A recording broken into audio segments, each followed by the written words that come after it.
That joke from 20 years about SNL. You should check it all out. I'm talking really fast because we want to get this going because we're running a little bit late. So let's just do it. You guys are, by the way, if you want to sit in the middle, you can.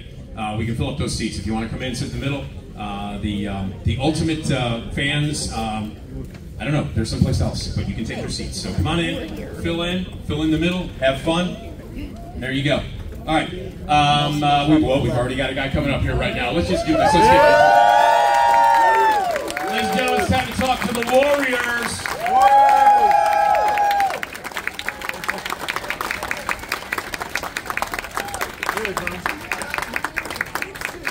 Yeah.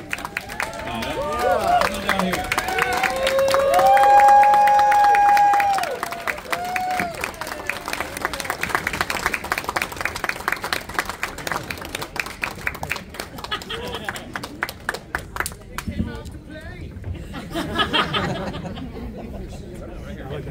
All right, there should be enough seats for everybody. Holy moly! Yeah. Hey guys.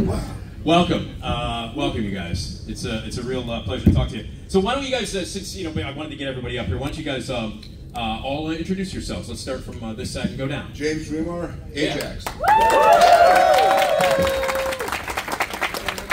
Thomas Two Ways, the Fox. Yeah. David Harris, Cold Cheese. Yeah. Dorsey Wright. Cleo. Right.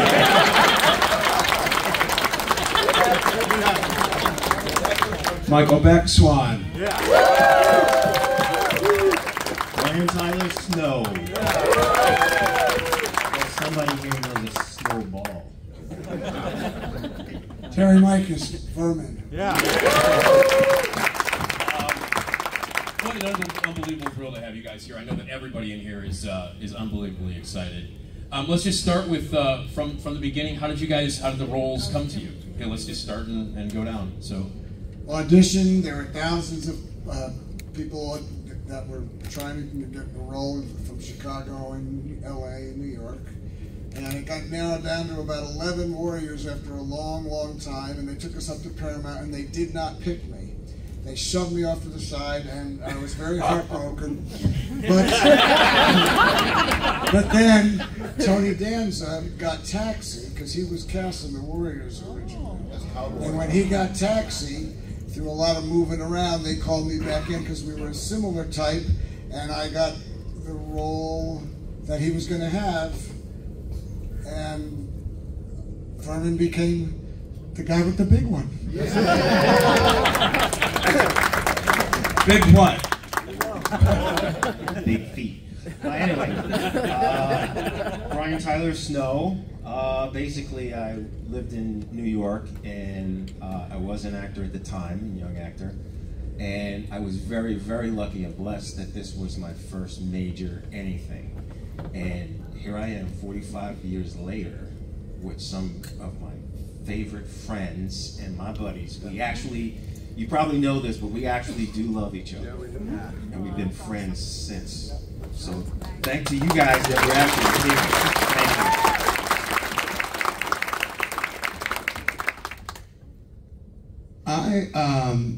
I went to drama school and trained in London and worked in repertory theater in the UK before coming to New York. So the casting agents for the Warriors, Fuhrer and Ritzer, knew me as this classically trained actor and would not submit me to audition for the Warriors because they just said, hey, this is a Shakespeare, Chekhov kind of actor, he can't play a New York street kid. So what happened was I had done an independent movie the year before called Madman that shot in Israel, was set in Israel. I played the titular character in that. Walter Hill was a producer of Alien, and Sigourney Weaver was in this movie Madman with me, and so he screened it to see Sigourney Weaver's work and inadvertently saw me in the lead in that movie and insisted that I be seen, and I went and auditioned for the part and fortunately got it.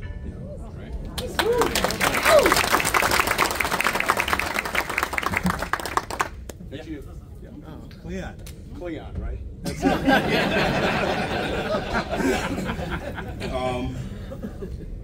Before the Warriors, I did a small picture called Hair. Yeah. A small picture? Little known director, just starting out. Nobody knows. So it wasn't so much of an audition as it was, you know, once you do one film, they think you're talented enough because they saw something else. I don't know what the hell they saw, but they called me in, and basically I don't even remember seeing other people there. I think I just read, and they kind of liked what they saw, or saw some type of potential, or just said, heck with it, we got to fill the spot any damn. And, to sweeten the deal, the female who played my girlfriend, they told me was going to be Pamela Poitier, which is the daughter of Sidney Poitier. You're a fool if you're going to turn that down. So I didn't care how much money they were offering me. I didn't even care what the script looked like. It's like, Pamela Poitier, I'm down. And the rest was just that. And on the same note with Brian, we goof around a lot. And we seem like, I guess we're stupid. Probably because we are. But we genuinely like doing each other. You have to understand that this is how many years now? This is 45. 45 years later. And of course you see some films with people that, you know, who will do these cons. But you don't see like the majority of the cast come back year after damn year after damn year. And if we didn't have some, you know, little bit of respect or friendship with each other, we wouldn't be doing this. But no, I like to thank you all, and then I'm going to shut this down.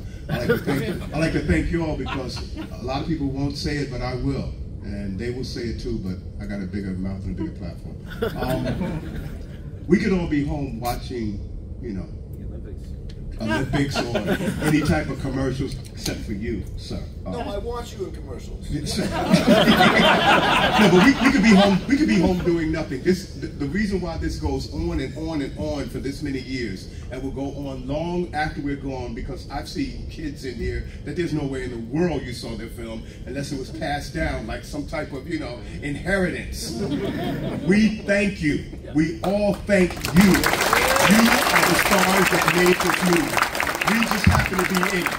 So when you come up to me and you want to talk, I have no problem with talking to you, because like I said, otherwise everybody will go, who the hell is Dorsey writing? We don't care one way or the other. Thank you very much.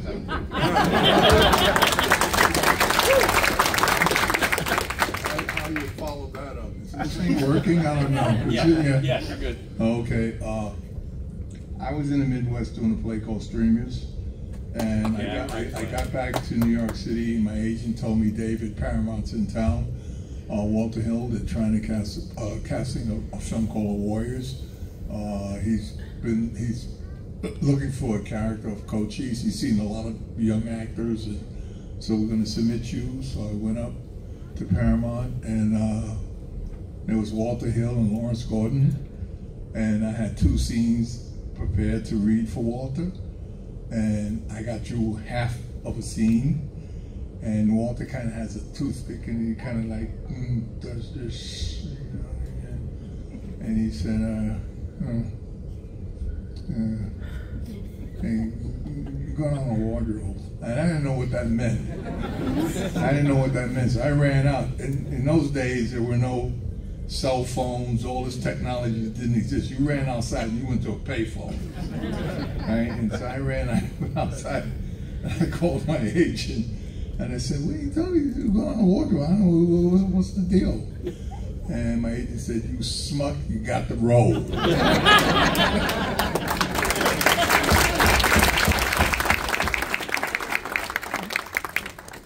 So I went to Paramount also. At the time I'd, done a few things, and I had developed something of a reputation, I guess, as an actor of some interest. I don't know. At least that's what I led myself to believe at the time. So I went into audition, and then I got called back, then I got called back again, and usually, customarily, they only can call you back 3 times. If they call you back a 4th time, they have to, pay you like $50, 25 cents. But they called me back the 4th time with Deborah to see what our chemistry was like in the room, because it was supposed to be me that walked away with Deborah in the movie instead of Michael, who's much better looking than I am.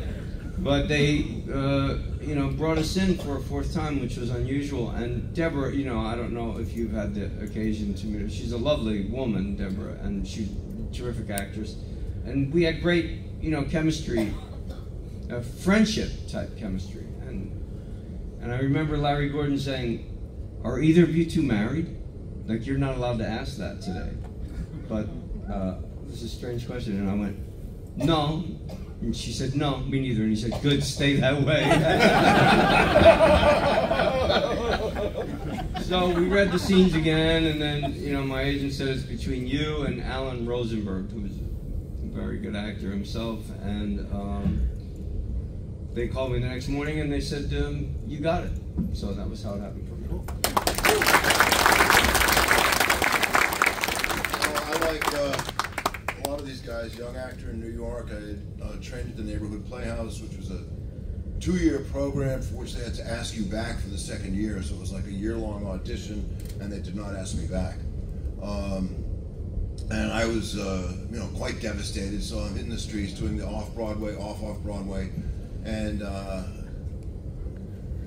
landed the role of Grease, Kanicki in Grease, because they keep the pictures. You submit yourself for everything when you're a young actor, with a photo with the resume stapled to the back with shit you make up on it. That's right. Special skills. Every little school play I'd ever done was on it. And I got a call, and he said, "This is John Smith Cass. We want you to do an audition." I'm like, "Who the fuck is this, really?" And they said, "We keep the picture." So anyway, I got Grease, and then through that, I kind of got an agent, and they submitted me for a movie called On the Yard, starring this guy, which was my first movie. So I had cut my teeth on movies, and the agent said, "Okay, we're gonna see what we can do." And I did not get a lot of auditions until this one. I got the script, and the cover page talked about Xenophon's March of the 10,000. These Greek warriors were trapped behind enemy lines and had to bop their way back to Greece. And I fell in love with it instantly because I love that mythology stuff. This is amazing, and they wanted me to read for the part of Swan. And this is back when Swan was a very different, he was a samurai, and he didn't say much, and he escaped from this horrible gang called the Dingoes. And I thought, this is amazing. I've been waiting this is what I want to do. I want to be Swan. And I get a call the day before the audition. They say, "Well, Swan's been cast, but they'd like you to read for Ajax." And I'm like, "What? Ajax is this 7-foot-tall guy that punches his way through brick walls, and 5'10", 165 pounds, and how do you fucking do that?" I was just like, "Okay, I'll try." Anyway, I get ready, we go up to the Paramount building, which back then was on the corner of Columbus Circle, and it was the Gulf Western building. It was like, Valhalla and Wizard of Oz. You could go up to the top. Paramount, and for young actors that had nothing, for all these guys, I'm sure it was very, very intimidating. So I said, okay, and I get this thing as ready as I possibly can. It's the scene with the park bench, and I go up there, and this guy named Irwin Keyes is on his way out. Irwin played a cop. Irwin was 7 feet tall and as wide as a brick shithouse. I'm like, what the fuck?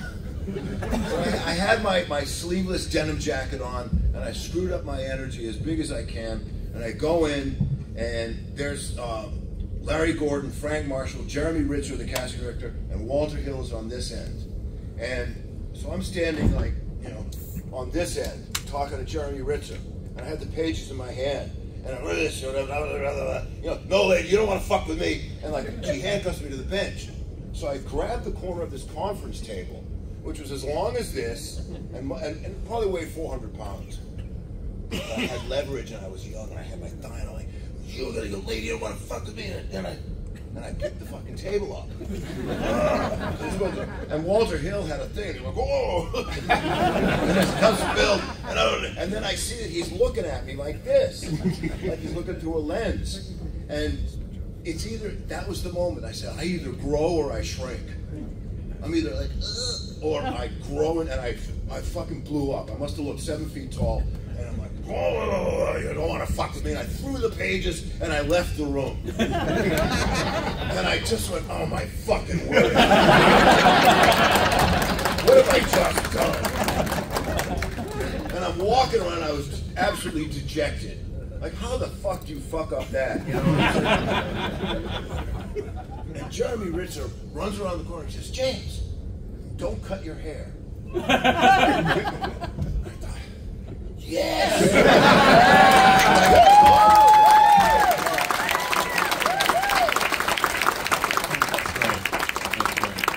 So, can we talk a little bit about shooting the movie? I mean, it was at night, it was in New York.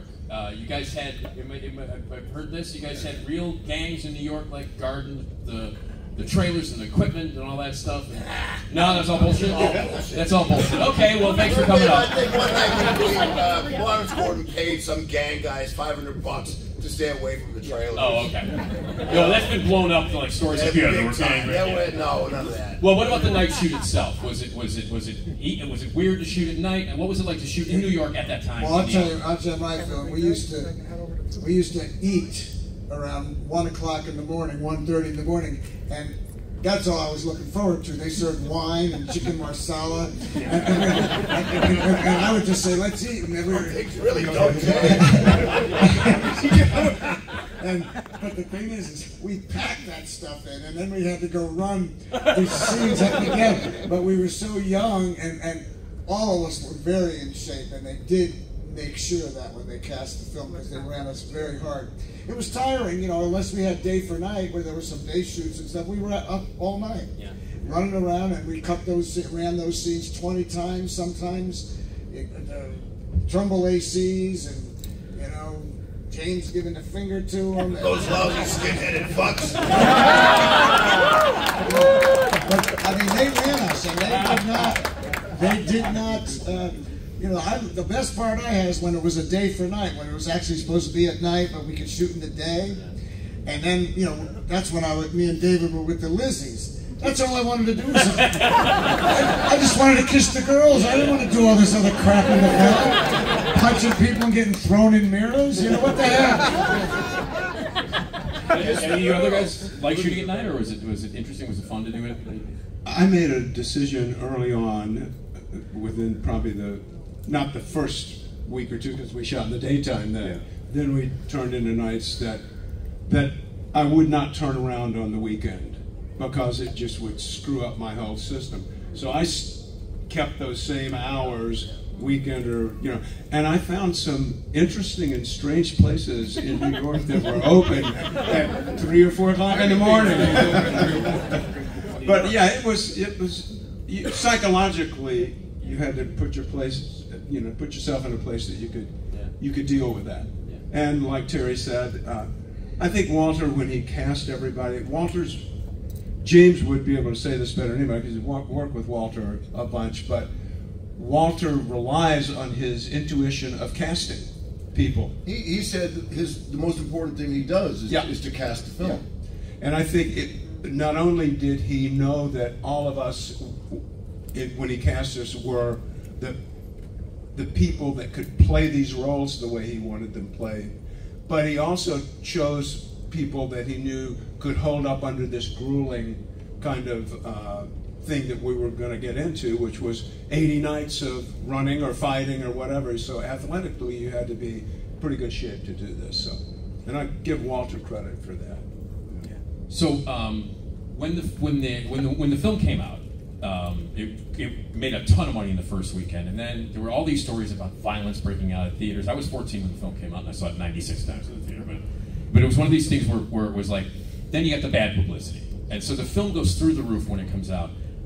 What was it like for you guys, like to see, like that first weekend, it was probably like, damn! And then like all this weird publicity started to happen, and it kind of. I remember there was an ad that Paramount took out, which was the entire ad was Pauline Kael's review, and I'd never seen anything like that before, and I don't know if that was an attempt to make it not as edgy. I don't know, because I remember there was a lot of violence attached to the publicity. It wasn't a lot. There was like 2 incidents. You know, some 2 Hell's Angels stabbed one another in Oxnard, you know, which they would have done anyway. And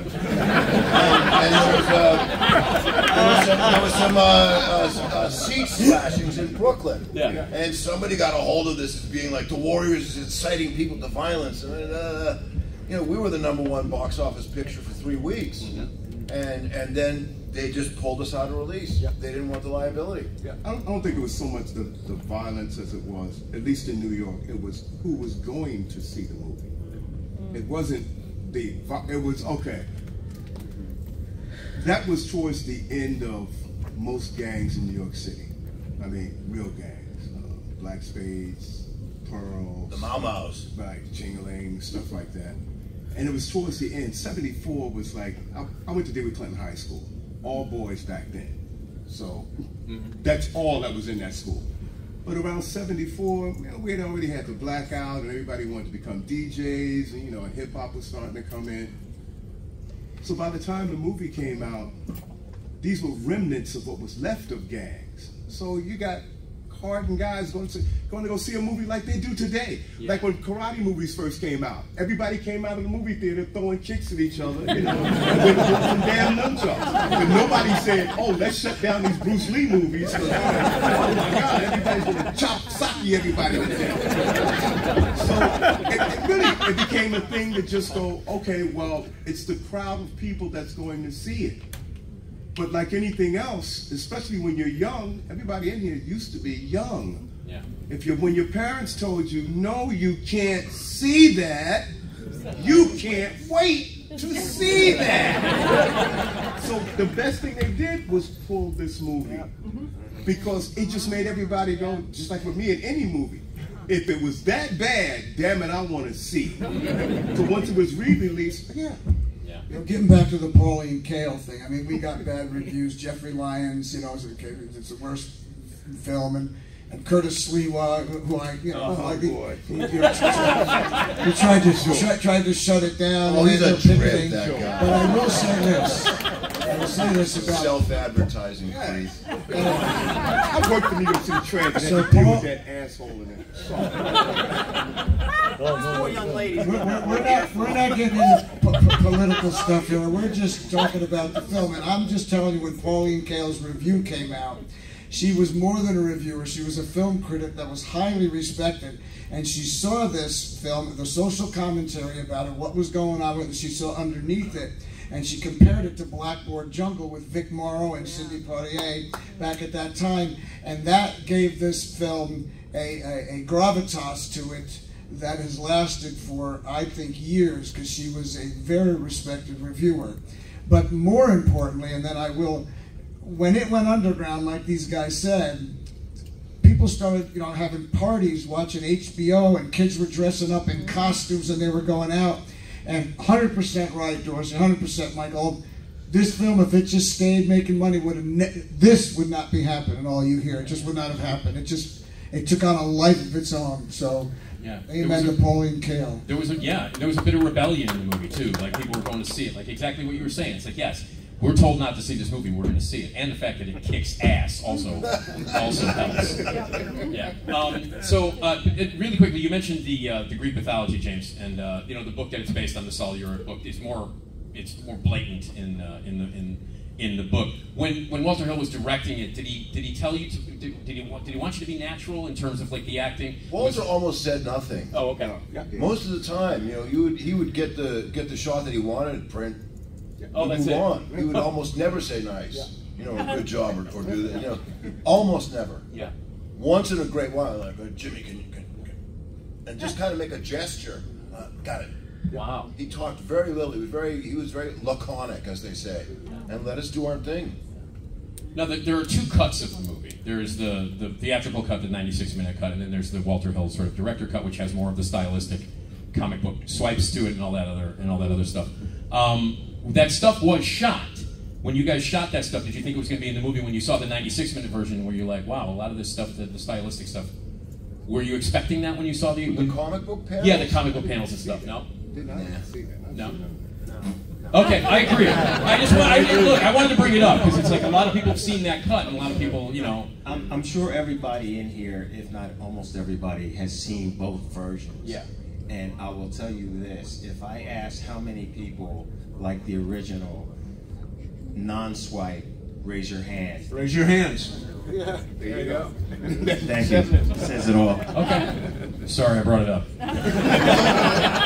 It's proof, once again, it's not about what you like, it's about what the audience like. That's who you're selling this to. You know, you just can't sit around and say, oh, I'm making the greatest film ever. Yeah. If nobody wants to see I always thought it was kind of a money grab. Yeah, well, it was a great money grab. No. The reboot, yeah. Oh, the reboot? Recut, yeah. Yeah. But that wasn't that his thing, though? That's what I don't believe it. No, seriously, I don't believe it. I just think the movie got pulled a long time ago, and they didn't make the money that it was gonna, and then they just re-released it on the wave of all with a few extra little pixie dust sprinkles. But they're doing that now. Well, but now they're showing the real movie. I never felt like the director's cut was a serious thing. Yeah, no, that's just my opinion. Because I actually hosted a screening of the movie a couple of weeks ago, and I was like, it better be the theatrical, the 96-minute theatrical version, and it was, and everybody was grateful about that. But I just wanted to throw that, guys. I didn't know whether or not that stuff was. He directed you guys in that kind of way for the more stylistic. We had no idea about that. No. Okay. Now it's 45 years later, which is insane, as we mentioned before, that this movie you guys are still talking about it. People still love it, and you see these kids out here who weren't, even a twinkle in the eye of anybody. What do people come up to you guys specifically? You said those lousy skin-headed fucks, which is, I'm sure. What are some of the other moments that people come up? What do they want you to sign? What are some? I'm going to shove that bat up your ass and turn it There you go.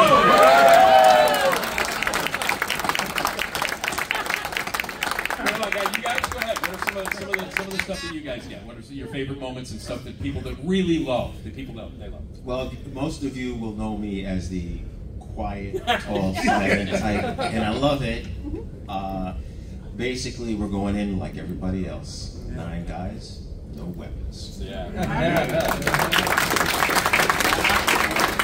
The Vermin character had a lot of lines. Every time someone comes up to me, they surprise me with a different line that they want me to say. I mean, obviously, the big one is just what it is. What can I tell you?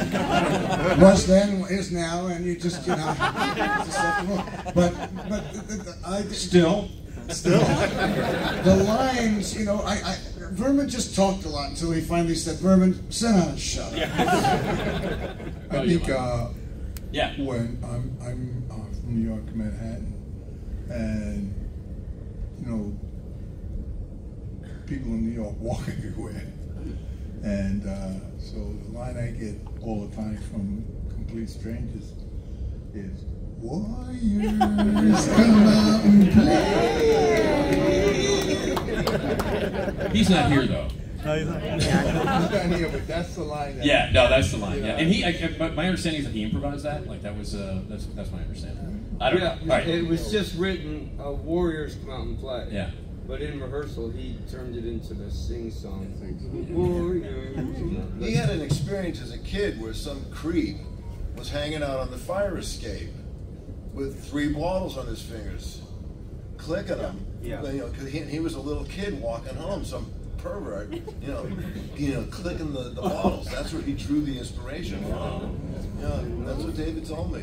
That's cool. Tom, do you Hanging out there. Do you have lines that people come up to you about? Well, what's strange to me is that people still recognize me after all these years. I was in Mykonos, in Greece once, which is pretty far away. And I was walking around this village square, and these 2 kids came up to me and they went, "Wow, it's the Fox and the Warriors." And I was stunned that it had that kind of reach, But particular lines, one of my favorite parts of the movie is The Orphans, because of Paul Greco, who's an actor that, Wonderful actor. yeah, he was a wonderful actor and a great guy, and we got to work with him twice. I did. Anyway, so I like that scene a lot, and we're not going to change who we are just because some whore shakes her ass.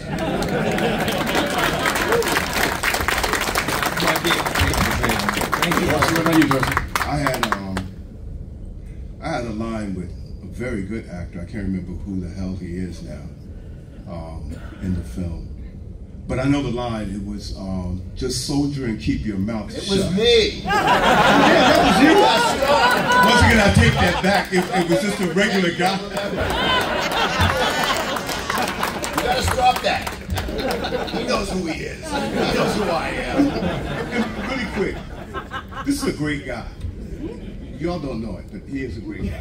We have fun. But, okay, the one thing, and I've said it before, yes, there wasn't a whole lot of gang stuff in this movie, real gangs, but there was one time, the bathhouse. What, in Coney Island? Yes, when they redid the No, bathhouse. I don't. Jesus Christ. And he comes in, no, they say Jesus Christ because he's a method actor, which means when he takes a role, he's not James Remar. You can't call him James. That's not going to happen. He's not going to respond. So we're sitting in the trailer. And if you see on the box, it says The Warriors. Before that, it said Homicide Incorporated, which is a real gang in Brooklyn. And it's not because they sell cookies that they were going to call Homicide Incorporated. Okay, so okay. Now, we're sitting in the trailer because they only gave us like 1 or 2 trailers, so we're all like in one trailer, you know, we're chilling and, you know, we're actors. Hey, he comes in and he's talking about some gang that's bopping on our territory and we need to go out there and straighten this out. So he's actually talking to me, and I'm looking at him like, this guy's a fuck. But he was a badass. They were gonna kill me. He was a badass. He was in character. We need to go out there. And I'm like, yeah, okay. So I throw my little rag over my shoulder. You know what the fuck? I open the door. There's like maybe 10, 20 of these guys with these real, I know what a jacket looks like in New York City. The banners, Homicide Incorporated. I'm like, oh, fuck. And the guy says, yo, man, who the fuck went over our goddamn tag? And I go and look, I'm like, oh, shit, because yesterday it said Homicide Incorporated, now it says The Warriors. I said, see those couple of white guys down there? You gonna fucking talk to them, because I'm just an actor, bro. But him, he'd have fought to the death with me. Oh, I would have run away. You had me believing that shit. You look at me fucking killed. And I've been cool with him ever since. Not like that. He's great. He's great.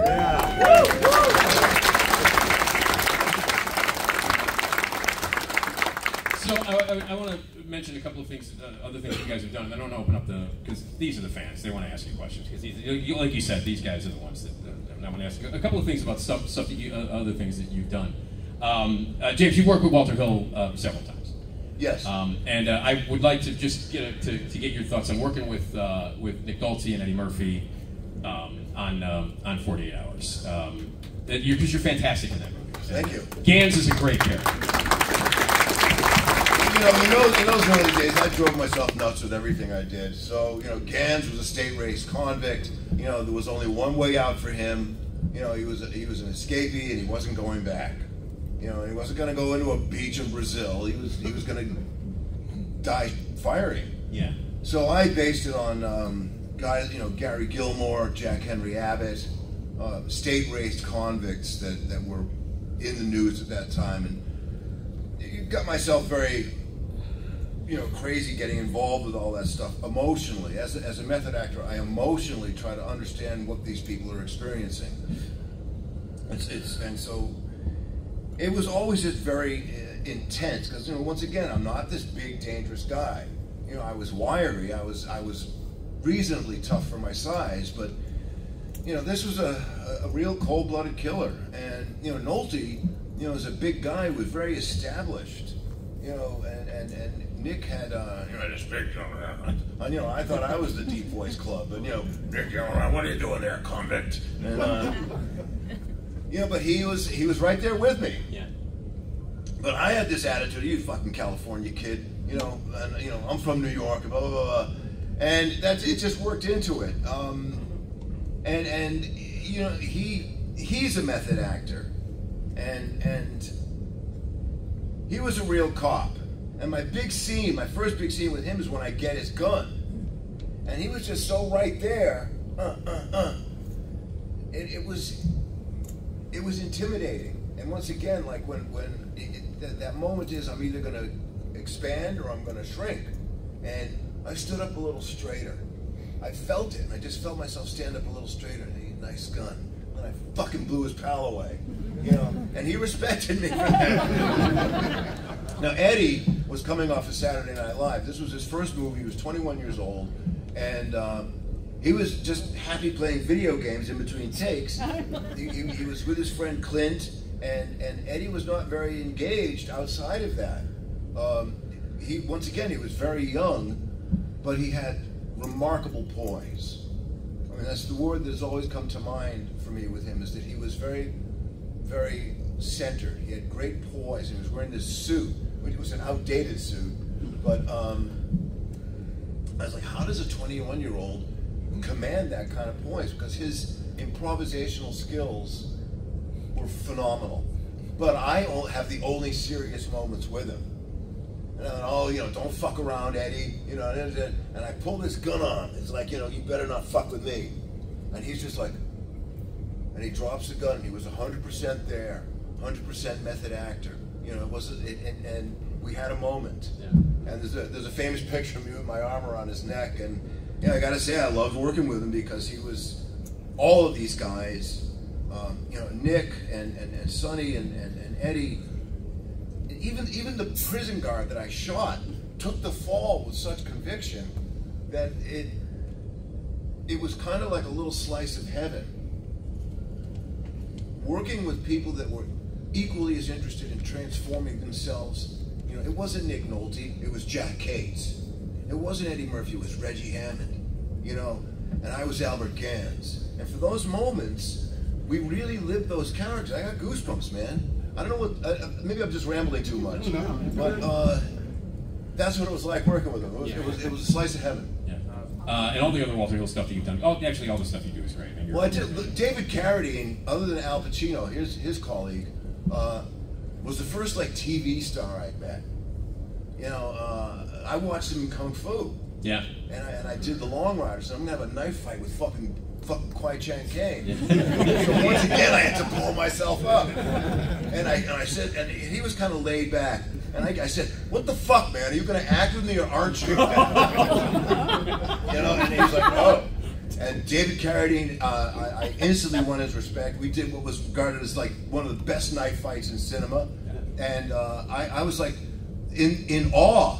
Holy shit, that's David Carradine. You know, and yet I had to be actor to actor. I had to stand on my feet and be the character Sam Starr. Yeah. And afterwards, after one day we went out, it was shot on the Warner Brothers lot in Burbank. And he said, you want to go get a drink across the street? And I said, okay. And you know, we ordered beers, and he's sitting there, you know, kind of watching the TV. We're both in costume still. You know, he was wearing his cowboy hat, and I don't know if I was still wearing that vest or not, but I had the long black, you know, hair. And he's smoking a pipe. And he's all, want to try my pipe? And I'm like, it's David Carradine. You know, now I'm not acting. I'm just little Jamie Remar again. And I was like, oh. I thought it was weird, but I said, okay. And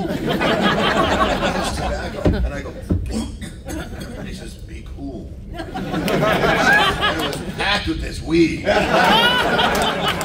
I just said, nice pipe. And handed it back. And I got high with David Carradine at the same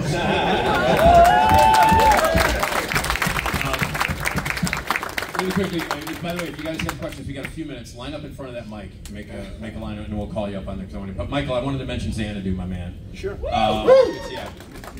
How'd that happen for you? Real quick, tell me a little bit about how you got the part, and that's a movie. It's another movie that's got a life of its own now, years later. I got the part because Larry Gordon and Joel Silver were the producers who had been. Larry was a producer of The Warriors, and I think they had, you know, scoured Hollywood, etc. I was still living in New York, and they didn't find the person that they wanted for that part, and so they called my agent and made an offer, and he sent me the script, and I read it, and immediately called my agent and said, "I'm not right for this. I'm not a song and dance guy. This is not my deal." And they came back later and made another offer, and I said, well, I hadn't gotten to that yet, but I said, I turned the movie down 3 times because I knew, I knew that I had done, Swan and the Warriors opened doors for me, and I felt like I needed a role that wasn't Swan, but was more a dramatic role than a romantic kind of fantasy movie where a guy who doesn't sing is with a lot of people who do sing and can't dance a lick, So I just knew that, But finally, they came back a 4th time. My agent was like, J. Michael Bloom. He was not happy with me already with all of this, and then they had made a number that I just thought, oh, I can put it down on a house, so I better do this. So it was incredible to work with someone like obviously Olivia. She's exactly the person that all of you hope and think that she was. She was just kind and generous and funny and amazingly talented. Just really a beautiful person. And Gene Kelly, I remember sitting, we were filming a scene down in Malibu, and we're both sitting in, the director's chairs on the beach, and I'm sitting there kind of going, that's Gene Kelly. I grew up on Gene Kelly. Singing the Rain's my favorite musical. So, I was intimidated. This was Gene Kelly. Gene Kelly, he was the consummate professional, and he expected that from the people that he worked with, and I admired him for that and agreed with him totally that's you want to work with people that are truly professional. But also he was just the kindest gentleman. When I still lived back in New York when I did that, so I was on location in LA, and when we broke for Thanksgiving, on the Monday, I guess, before, the wrap for Thanksgiving that week, he said, if you're not going back east and you don't have any place to go, come have Thanksgiving at my house with my family. That, to me, was Gene Kelly. That's amazing. That's amazing. It was, that's amazing. Pretty cool. But I would like to have seen Michael get a role like, Al Pacino did. He got Serpico after Godfather, and Dustin Hoffman got Midnight Cowboy after The Graduate. Because Michael had that ability to kill it. And that's what I always wished happened for him, but I guess Xanadu offered too much money. That's how it happened. And by the way, just in passing, Dorsey, I know you underplayed it, but you're unbelievable in Hair. If you've not, it's great. And I love that movie. Milos Forman is unbelievably great. So I just want to make sure that people did not see Hair, you should. He kicks ass in it, so that's all. But I want to get these guys in here, because you guys have to do a photo shoot across the hall, and I want to get you guys in there as quick as possible, okay, guys, because we want to get as many people out. Okay, cool. So my first question is, if the Warriors get a remake, what is something that y'all don't want to... Okay, he's shaking his head already. Okay, what is something y'all don't want to change about the movie, and what is something that y'all want to see in a remake? Number one, don't want to see a remake. Hollywood, we live in town for remake. Yeah, look, I understand. If they can make 10 cents off of it, they're going to make a remake, and there's nothing we can do about it. You sit back and deal with it. But what I'm saying is, personally, I wouldn't want to see a remake. Excuse me. I'm dealing with a person now who has done a treatment that it predates the Warriors. It's more like a prequel. But to try and do this movie over again the way it was done before, number one, now you're going into astronomical money, or it's going to have to be shot on a set.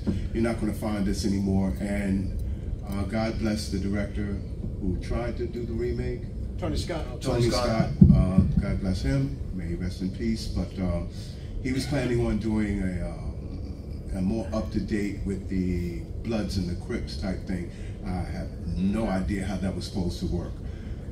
This is a fantasy period piece. It will stay there. This would be like trying to redo Escape from New York, you know, as a musical or something. It makes no sense. But that's my 2 cents there. No. Well, on that note, Lin-Manuel Miranda, the creator of Hamilton, is dropping an album called The Warriors, and it's based on our movie, and it's coming out in October. I am not going to reveal any details or whether or not I participated, but it's a thing. It's an actual thing. It's an actual thing. I'm allowed to talk about it in that respect. Is Lin-Manuel Miranda has adapted The Warriors for a concept album, which is kind of like Jesus Christ Superstar or Tommy, a rock opera, and I suspect it's brilliant. Is he still talking about doing the play itself, though? It's a precursor. Okay. It depends on how well it does. I'm sorry. We got time for. I'm sorry, you guys. Everybody lined up. I'm really sorry. We only got time for one more. We can run through. Okay, well, you guys have a photo. Well, yeah, we'll talk. All right, okay. I'm not responsible. I'm talking to people who are scheduling. I'm not responsible. Bring the photo cameras in here. Go, do it, man. Bring the cameras into the photo shoot. I don't give a shit. It's up to these guys. All right, go ahead, man. Let's go. Come quick. Hypothetical question: How would Ajax have done as the war chief? Oh, he would have fucking ruined everything. Next question. Yeah, get up there. They got a photo shoot. Come on. My question is, aside from the Warriors, which gang in the movie was each of your favorites? Turnbull ACs. Lizzie's definitely. I would say Riffs. Yeah. Oh yeah, riffs. Yeah, really. Yeah, right. Next. Rembrandt. Were you guys friends? Marcelino Sanchez. Marcelino Sanchez. Yeah. He appeared in 48 Hours as well. Yeah. Yeah, Marcy was a beautiful guy, and we were friends. Yeah. Rest in peace. Marcy was friends with all of us. He was just the sweetest person. And, you know, like things that happen when you're filming something.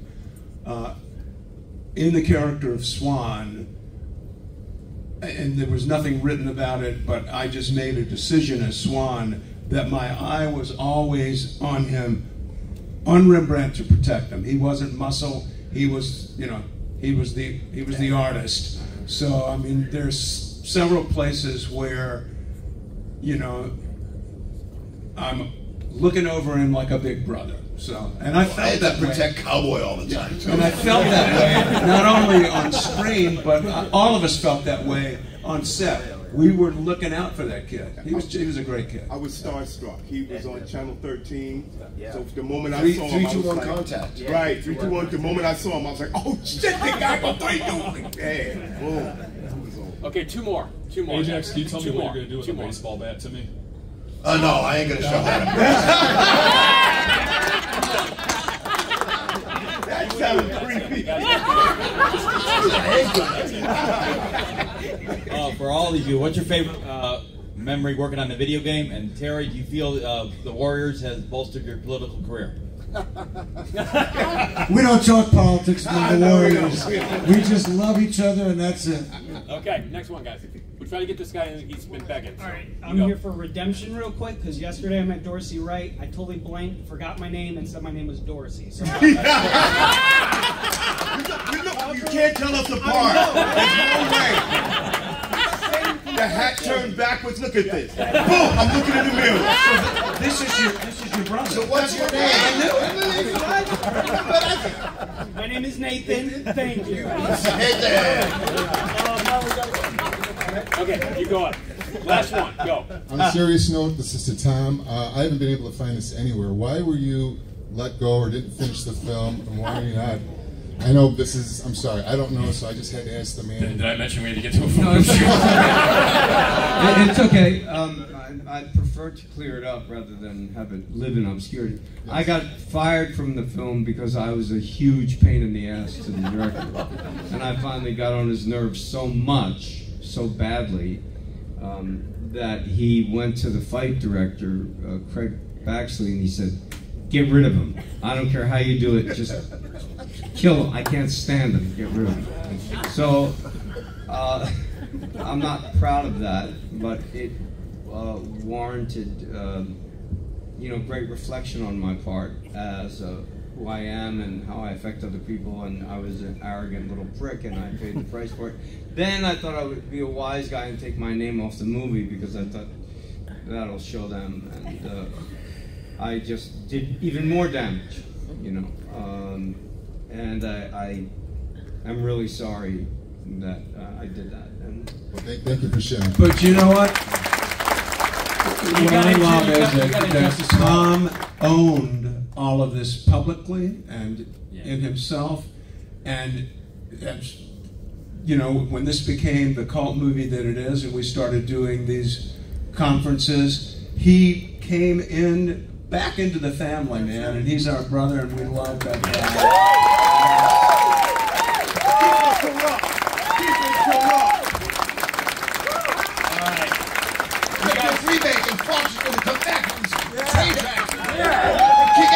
Thank you guys, Warriors, everybody.